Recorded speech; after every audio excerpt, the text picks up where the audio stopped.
To get something you never had, you have to do something you never did. Les Brown's a motivational speaker. He made an analogy about this. He says, imagine you're on your deathbed, and standing around your deathbed are the ghosts representing your unfulfilled potential. The ghost of the ideas you never acted on. The ghost of the talents you didn't use. And they're standing around your bed, angry, disappointed, and upset.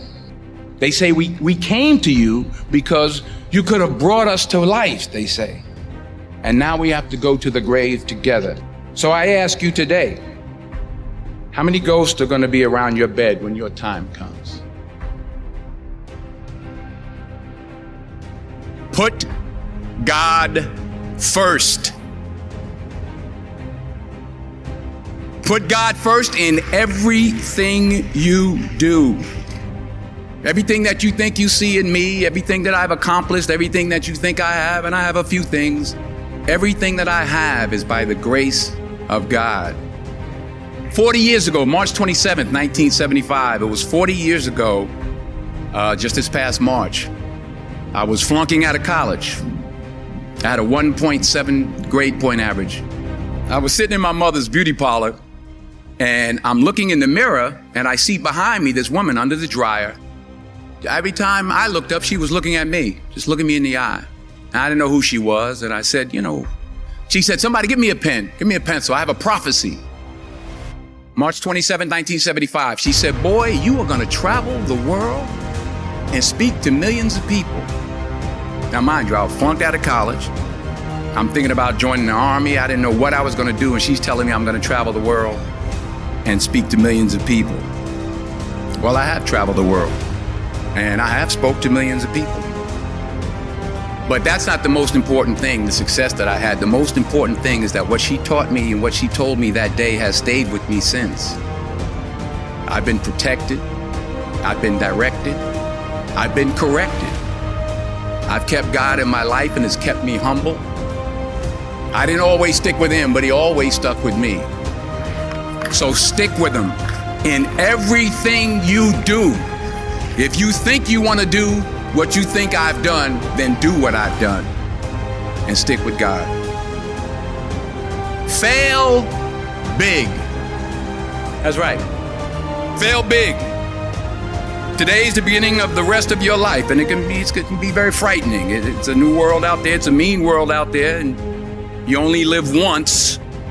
So do what you feel passionate about. Take chances professionally. Don't be afraid to fail. There's an old IQ test, was 9 dots, and you had to draw 5 lines with a pencil within these 9 dots without lifting the pencil. The only way to do it was to go outside the box. So don't be afraid to go outside the box. Don't be afraid to think outside the box. Don't be afraid to fail big, to dream big.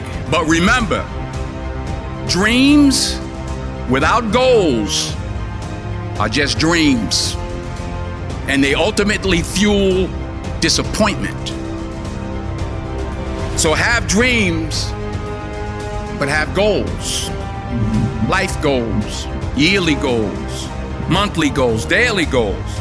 I try to give myself a goal every day. Sometimes it's just to not curse somebody out.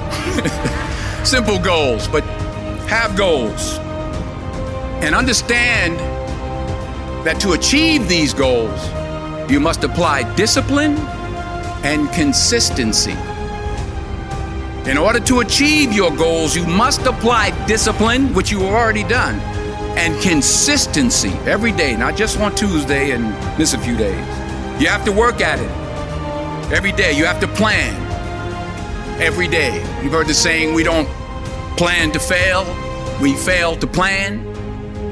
Hard work works. Working really hard is what successful people do.